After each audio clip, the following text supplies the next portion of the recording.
वहीं पर तो छोड़ के गए थे गंगा को। कहाँ गई गंगा की बच्ची? ये बैठक मामूली नहीं है, गंगाधर महाराज की है। महाराज गंगाधर राव की एक बड़ी सी मसनद है, जिस पर पहले उनके पिता शिवराम भाऊ नेवालकर विराजे थे। अब हमारे महाराज गंगाधर आसन ग्रहण करते हैं। महाराज, संबलपुर के नरेश के देहांत के साथ साथ ये भी समाचार आया है कि अंग्रेजों की कई बटालियन फौरन संबलपुर की ओर कूच कर गई।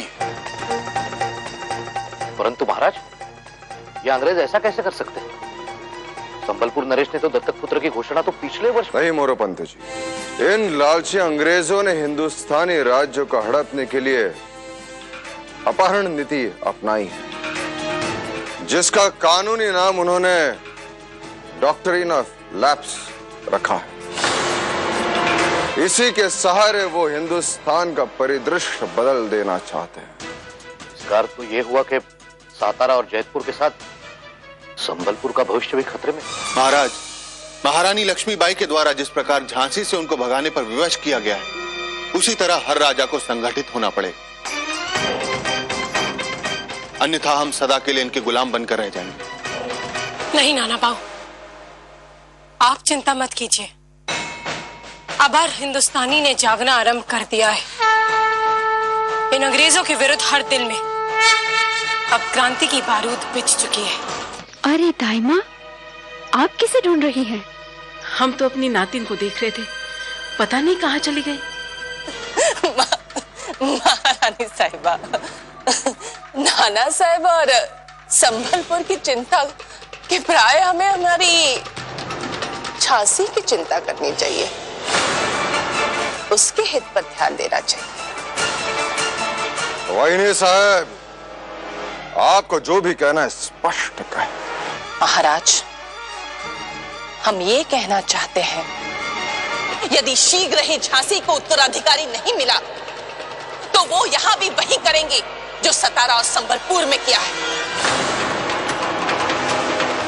खांसते से आपके झांसी का सिंहासन नहीं मिलने वाला, योर एक्सीलेंसी। नेल्सन साहब, हम आप पर नहीं हंस रहे हैं। आपका और मेरा लक्ष्य एक ही है नेल्सन साहब, और इस लक्ष्य को प्राप्त करने के लिए हमारे पास एक कारगर उपाय है। क्या? इस बार हम महारानी लक्ष्मीबाई को इस तरह से चोट पहुंचाएंगे कि उसके अंदर की औरत झंझला उठेगी। कौन हो तुम?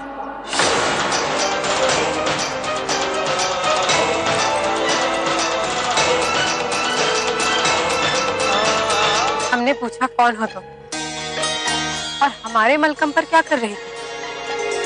हे भगवान, क्षमा कर दीजिए रानी साहबा, क्षमा कर दीजिए। ये मूर्ख हमारी नातिन गंगा है। कैसी है तू? हम तो कब बाहर के वास्ते कह के आए थे ना, आज का जन्मदिन है ना, तो हमका कही हमका उपहार मत दो, हमका बस महारानी साहबा के दर्शन करा दो, इस कारण लेके आए थे इसे। क्षमा कर दीजिए महारानी देवी। क्षमा तो हम तुम्हें बाद में करेंगे। आओ, पहले हम तुम्हें सिखाते हैं कि मलकम पर कैसे संतुलन बनाया जाता है। महारानी देवी, अब आप ये ना करें, इसलिए कि जो लोग कहते हैं वो सच समझा जाने लगेगा। कैसा सच? आप मलखम घुड़सवारी तलवारबाजी करती है, इसलिए लोग कहते हैं कि